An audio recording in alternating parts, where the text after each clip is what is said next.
O título da apresentação de hoje é o estudo piloto sobre tecnologia para melhorar a atividade física na atenção básica à saúde. E esse estudo, o objetivo dos autores foi avaliar pacientes com pré-diabetes. O nosso grupo, o grupo de pesquisa em exercício físico, estilo de vida e promoção da saúde, o GFEV, tem promovido reuniões. Nesse semestre, a intenção é nós estudarmos inovação e tecnologia, vermos estudos científicos que tratam sobre inovação e tecnologia em estilo de vida. Existem fortes indicações de que relacionadas a pequenos resultados oriundos de estilos com intervenção no estilo de vida. Isso me incomoda muito. Para mim, particularmente, é triste ver um estudo de intervenção, 1 ano de intervenção, e ao final do estudo, em média, as pessoas emagrecem 2 quilos. Sinceramente, uma pessoa que não é da área de saúde, mas que tem a mente um pouco mais crítica, provavelmente vai se incomodar com reduções de 4 milímetros de mercúrio, 2 quilos, mudanças praticamente desprezíveis no perfil lipídico. Isso nos faz pensar em que nem tudo que é significante é significativo. Esse conceito significante e significativo, na mente da maioria das pessoas, não é claro. Eles tratam os 2 termos como sinônimos, e não são. Significante é quando há uma diferença estatisticamente importante. Então, um grande estudo, uma grande amostra, uma redução da pressão arterial de 5 milímetros de mercúrio pode ser estatisticamente significante. Mas do ponto de vista clínico, 5 milímetros de mercúrio não significa nada. A pessoa não deixa de ser um hipertenso, não deixa de tomar remédio. Então, nem tudo que é significante é significativo. E muitas vezes aquilo que é significativo não é significante. Por exemplo, a redução de um óbito num grupo que fez tratamento por meio de estilo de vida, isso é significativo. Nós salvamos uma pessoa, mas do ponto de vista estatístico pode não ser significante. Então, a ideia é nós buscarmos na literatura estudos que tratem sobre inovação e tecnologia para potencializar as intervenções de estilo de vida. E aqui nosso cronograma, Na nossa primeira reunião, a professora a doutora Natália apresentou para nós medicina do estilo de vida, a força da promoção da saúde, dos hábitos e práticas diárias, um artigo publicado em 2018. Depois, no dia 18 de março, eu falei sobre tecnologia da informação, avaliação sistemática de intervenções móveis por meio de internet para melhorar dieta, atividade física, obesidade, tabagismo e o uso do álcool. Esse é um artigo de 2016. Depois, no dia 25 de março, a professora Nívia Alexandre, ela mostrou uma tecnologia interessante, usando um joguinho para ensinar as crianças a utilidade de um joguinho, um game, para ensinar as crianças a fazerem escolhas saudáveis. Aí, no dia 1º de abril, o professor Flávio apresentou uma abordagem um pouco diferente com relação à hidroginástica. E na semana passada não pudemos transmitir, mas hoje, então, nós estamos aí com esse estudo de 2016. Aí nossa ideia é que até o final do semestre nós cobramos uma grande quantidade de estudos e a nossa mente que gosta de estilo de vida fique mais propensa, quem sabe mais criativa para utilizar o estilo de vida como abordagem terapêutica, mas de uma forma inovadora. Esse estudo foi publicado em 2016 na revista Preventive Medicine Reports, por esses autores que estão aqui, Devin Mann, Joseph Palmisano e Jenny Lin. Eles são da seção de Medicina Preventiva e Epidemiologia do Centro Médico de Boston. Outros autores, né, o Palmisano e o Lin, são de outros setores, mas o principal autor é Mann, e a intenção deles foi testar um estudo de forma piloto mesmo, né, para depois, normalmente se faz isso para depois desenvolver um grande estudo, né, a partir dos resultados do estudo piloto. Na introdução, eles trazem para nós dados que são impressionantes. Embora sejam dados conhecidos, eles não deixam de impressionar a gente pela prevalência, né? Nos Estados Unidos, em 2014, haviam 29 milhões de diabéticos. E no mesmo ano, na Europa, os levantamentos mostraram 347 milhões de pessoas portadoras do diabetes. Isso é um valor bem próximo, a prevalência de 9,5%, bem próximo ao que a gente observa nos Estados Unidos. O Brasil é um pouquinho menor que isso. Agora, quando você avalia a prevalência no mundo todo, ela cai muito. No ano de 2000, a prevalência de diabetes era de 2,8% da população mundial adulta. Estamos falando aqui do diabetes do tipo 2. E ela quase dobrou, a previsão é que quase dobre para 2030.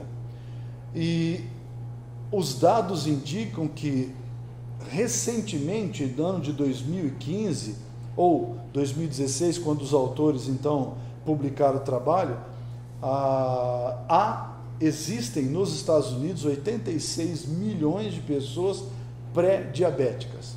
Isso significa que o potencial para aumentar essa prevalência é muito grande. Quando nós falamos de diabetes, nós estamos falando daquelas pessoas que têm uma taxa elevada de glicose no sangue, são hiperglicêmicos, né? A glicose de jejum, glicose plasmática de jejum, superior a 126 miligramas por decilitro, por 100 ml de sangue, em 2 ocasiões distintas de avaliação. Também o diagnóstico do diabetes inclui a hemoglobina glicada ou glicosilada, 6,5% da hemoglobina glicosilada ou mais, em 2 ocasiões separadas, reforçariam o diagnóstico de diabetes. Portanto, é um assunto crítico, exige a atenção dos pesquisadores, não só profissionais de saúde, mas também pesquisadores, porque existe uma tendência de aumento. Enquanto que as doenças cardiovasculares estão caindo ligeiramente, outras doenças não estão diminuindo. Elas estão estáveis ou aumentando. A gente não pode esquecer que as doenças que mais matam no mundo são chamadas coletivamente de doenças crônicas não transmissíveis, ou doenças e agravos não transmissíveis, ou doenças não comunicáveis.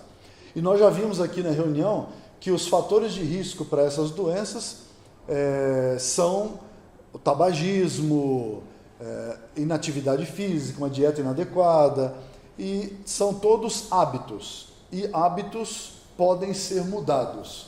Portanto, nós podemos chamar essas doenças de doenças do estilo de vida. Existem já fortes evidências de que o estilo de vida pode prevenir o diabetes mellitus ou mellitus.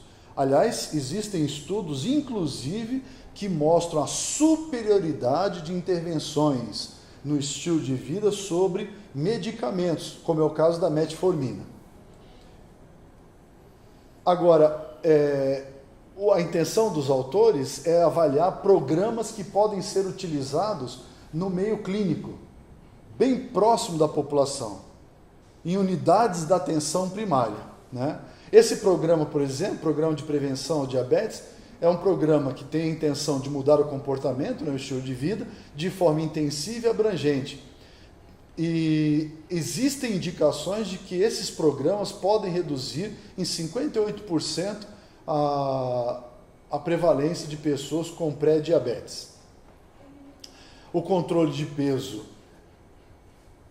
Pequenas mudanças no estilo de vida podem ajudar a controlar o peso e, junto com aumentos na atividade física, podem favorecer a balança calórica no sentido de manter o peso ou reduzir o peso corporal.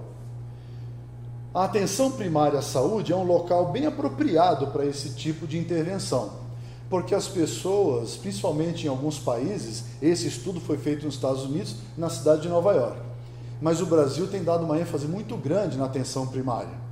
Então, como o contingente de pessoas que frequenta a atenção básica é muito grande e a disseminação está aumentando, a atenção primária pode se tornar um local muito favorável para a implantação de programas que tenham a intenção de prevenir o diabetes. Nesses locais são feitas aconselhamentos, programas de educação. Aqui no Brasil, um dos programas é chamado Hiperdia, né?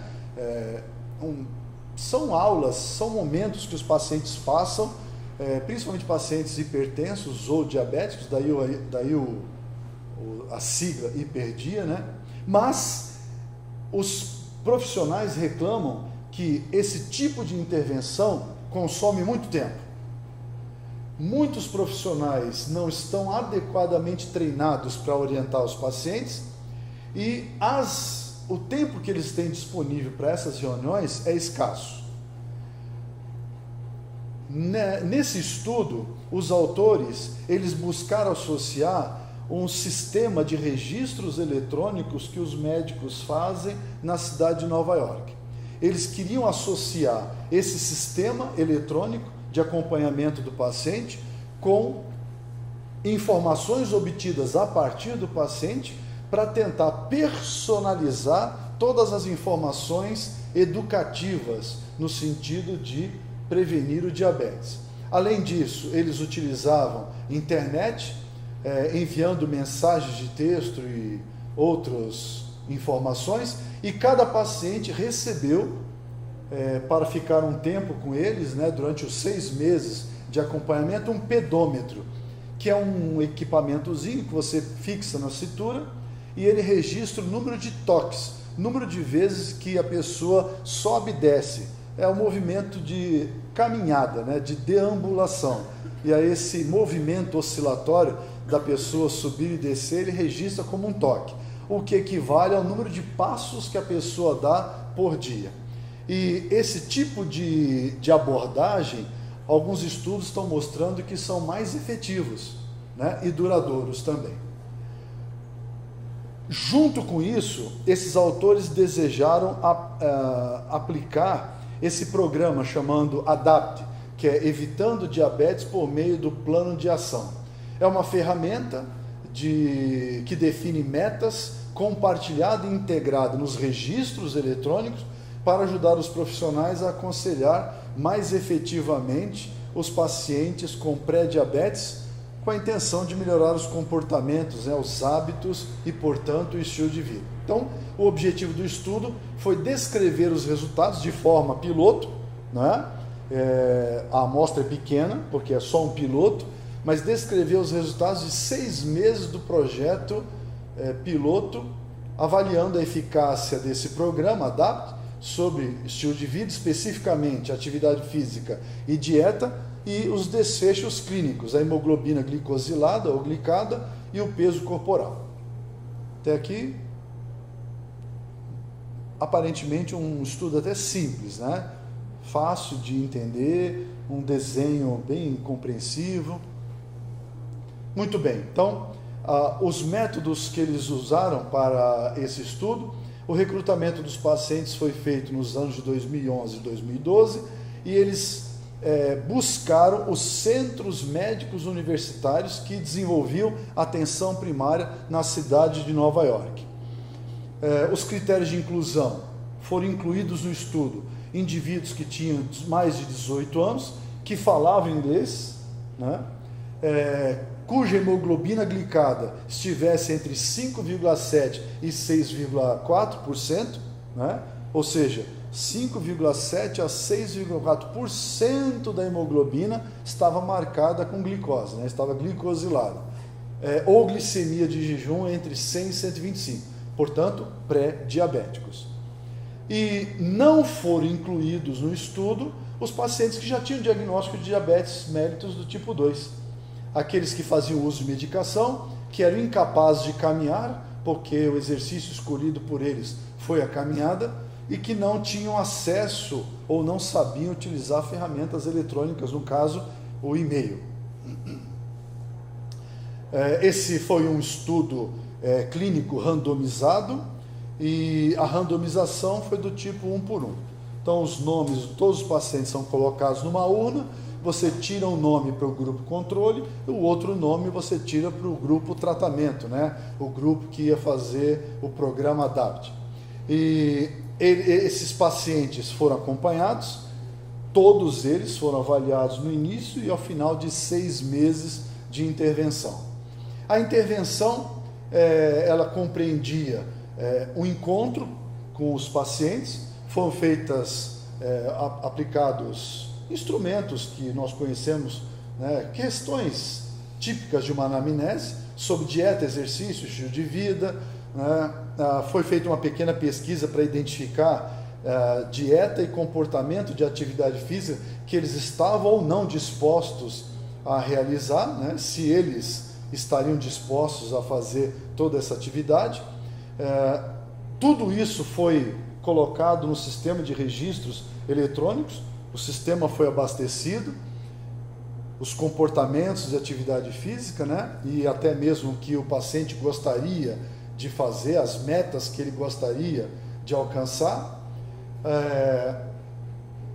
Juntamente com o paciente, o médico estabeleceu um plano de ação, tá? E os médicos foram orientados a se engajarem numa conversa sobre mudança de comportamento no estilo de vida para o paciente. Isso tudo foi registrado, eram alvos. Os alvos basicamente foram reduzir o consumo de bebidas adoçadas, principalmente refrigerantes, que a pessoa se esforçasse para descer do ônibus e caminhar uma certa distância para chegar ao trabalho. Então, estabeleceram alvos, primeiro um quarteirão, depois um pouquinho mais, tentando levar a pessoa a caminhar mais por dia. Todos eles foram orientados como usar o pedômetro, como zerar o pedômetro e registrar o número de passos por dia. Além disso, histórico médico, histórico sociodemográfico, familiar. Eles perguntaram aos pacientes como era a atividade física deles, tentaram quantificar a atividade física autorrelatada. Quantas vezes esses pacientes tentaram mudar o estilo de vida e não foram bem sucedidos? E em que momento eles estavam nesse estágio de mudança, né? Se eles ainda estavam no estágio contemplativo, ou se já haviam feito alguma mudança propriamente dito, né? Ou estavam desistindo. Eles avaliaram o conhecimento pré-diabetes num instrumento que tinha 8 pontos. E também avaliaram a percepção que eles tinham dos riscos do diabetes num instrumento de 5 pontos.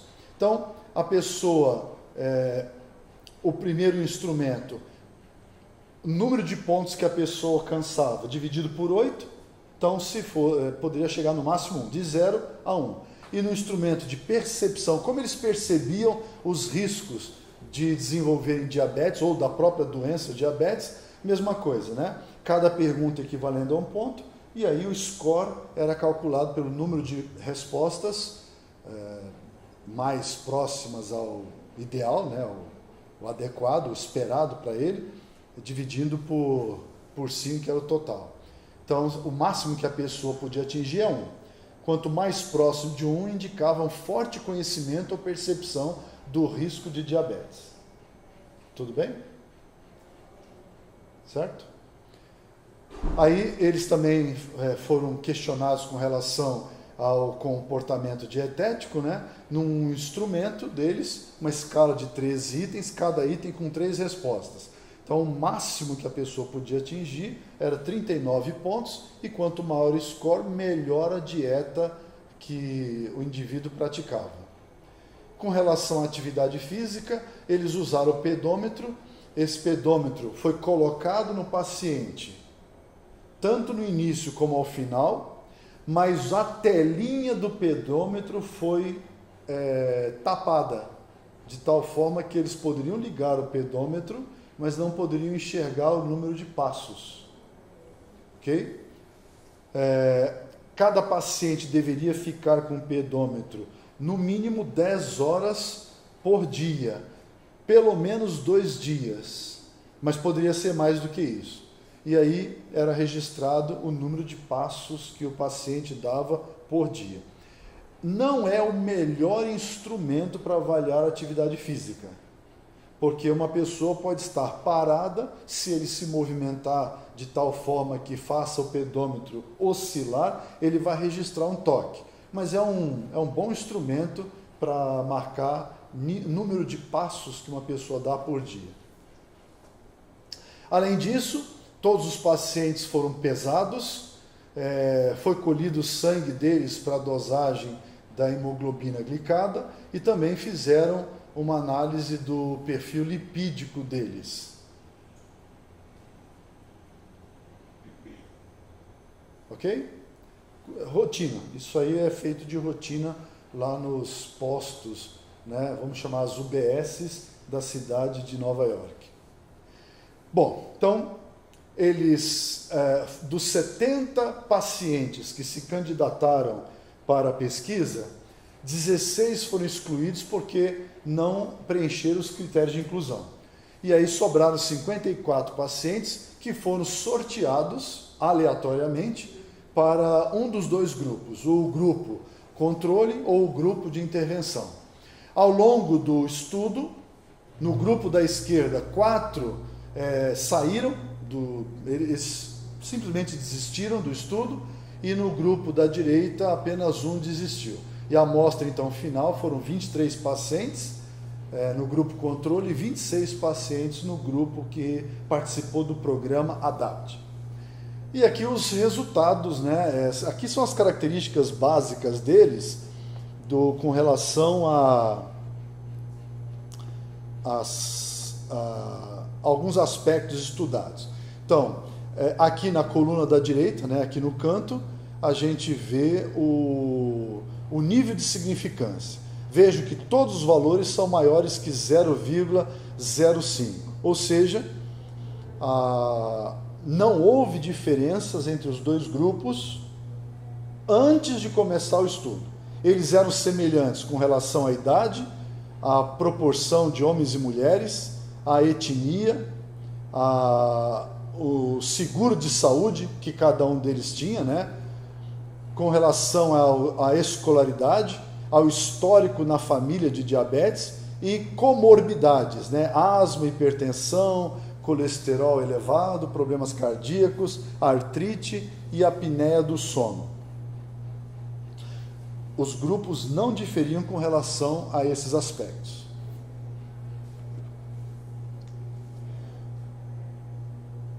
Ainda, eles não diferiam com relação ao estágio de mudança na dieta.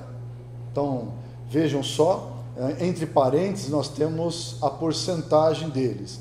Então, quase 8% estavam no estágio de contemplação, e aqui no grupo de intervenção, um pouco mais de 4%. Essas diferenças não foram estatisticamente significantes. Preparação, né, para mudar, 50% é bem maior que 29%, mas essa diferença não foi estatisticamente significante. 34%, 45%, embora existam algumas diferenças, elas não foram significantes. Com relação ao nível de atividade física, né, o estágio em que eles estavam com relação à atividade física, semelhantes os 2 grupos. O score alimentar, né, que é aqui o REAP, esse score muito parecido entre os dois grupos, o máximo 39 pontos. Então, eles estavam num nível até bom, né? Acima da mediana, pelo menos. Então, a alimentação deles não era tão ruim como nós poderíamos suspeitar. E os dois grupos eram semelhantes. Com relação ao conhecimento do risco do diabetes, eles também não diferiam, e com relação à percepção de risco, né, não diferiam também. Bom, agora então, após 6 meses, o que aconteceu com os dois grupos? Esses dados são interessantes. Antes do parênteses, nós temos aqui, no caso, peso em libras. Esse valor é só multiplicar por 2,205, mais ou menos uns 6,6 quilos. Então, esse grupo controle, veja que é o sinal negativo, aqui não tem sinal, então é positivo. Eles ganharam em 6 meses um pouco mais de 6 quilos. Isso variou, né? Variou de 4 menos, esse é o intervalo de confiança, menos 4,5 até 6,5. Então, tem gente que perdeu peso em 6 meses e tem gente que ganhou bastante peso, né? O grupo de intervenção, em média, eles perderam 2 quilos de peso corporal. Então, essas diferenças, todas essas diferenças não são significantes, exceto essas duas. Mas, como projeto piloto, faz a gente ficar até otimista com relação à intervenção. Então, a conclusão do trabalho: o grupo de intervenção perdeu peso, o IMC foi reduzido, a hemoglobina glicada ela não sofreu alteração. Nesse grupo aqui ela aumentou 0,1 ponto percentual, muito pouco, né? É possível dizer que ficou estável. O colesterol total diminuiu aqui aumentou 1,38 miligramas, praticamente nada. Pode ser, não é diferente estatisticamente, mas se fosse, seria apenas estatisticamente, mas não seria significativamente, porque uma mudança de quase 2 miligramas não vai fazer diferença nenhuma na saúde da pessoa. O LDL diminuiu no grupo controle bem mais do que no grupo de intervenção, mas as diferenças não são significantes. O HDL aumentou no grupo tratado, não é significante, mas é interessante o dado. Os triglicerídeos, né, a taxa de triglicéridos aumentou, diminuiu. O score de alimentação aumentou 1,65 ponto e aqui quase 3 pontos. Já era um score alimentar bom, né? O máximo é 39 pontos, são 39 pontos. E eles ainda melhoraram um pouquinho mais. O conhecimento do risco da doença praticamente não mudou, né? Em torno de 0. A percepção de risco praticamente não mudou. E o que mudou? São as últimas 2 linhas, né? O grupo da esquerda, o grupo controle, diminuiu, dá para ver lá, olha, o número de passos diminuiu, eles caminharam 597 passos, né, no total, a menos. Caminhavam menos. E o grupo que participou do programa ADAPT caminhou 1.418 passos a mais. Então, esse programa, o sucesso dele foi exatamente com o número de passos, a caminhada, as pessoas passaram a caminhar mais. Essa é a média total, e a média em 7 dias, os dois valores foram muito parecidos, né? O grupo controle caminhou menos e o grupo ADAPT caminhou mais. Esse gráfico, ele é um gráfico que coloca todos os pacientes, cada linha fininha dessa aí é um paciente. Então vejam que alguns pacientes daqui do lado esquerdo, grupo controle, né? Esse paciente caminhou muito menos, esse daqui caminhou menos, mas tem linhas subindo e linhas descendo.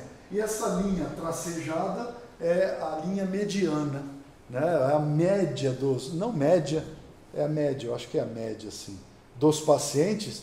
Então, em média, eles caminharam menos após 6 meses. E à direita, o grupo de intervenção, após o encontro com o médico, estabelecimento de planos, alvos, metas, contato por e-mail, né? Após todo esse programa de intervenção, eles, em média, caminhavam quase um pouco mais de 1.300 passos, né? Em média. E esse gráfico é interessante porque ele mostra para nós aqui, ó, esses dois pacientes caminharam bem menos, né? Olha como caíram aqui do início do programa até o final dos 6 meses, como eles caminharam menos. Esse daqui também diminuiu. Agora, de modo geral, os pacientes caminharam mais. A conclusão do estudo foi que o programa ADAPT está entre os primeiros a utilizar ferramentas padrão de prontuário eletrônico para incorporar metas em fluxos de trabalho realistas, ou seja, dentro das condições que os pacientes têm para o seu dia a dia. Isso na atenção primária, né? Atenção primária à saúde. E demonstrar melhora significativa, em alguns casos praticamente insignificativo, mas em alguns outros, né, pelo menos na caminhada, significante, né? Melhora significante na atividade física dos pacientes pré-diabetes.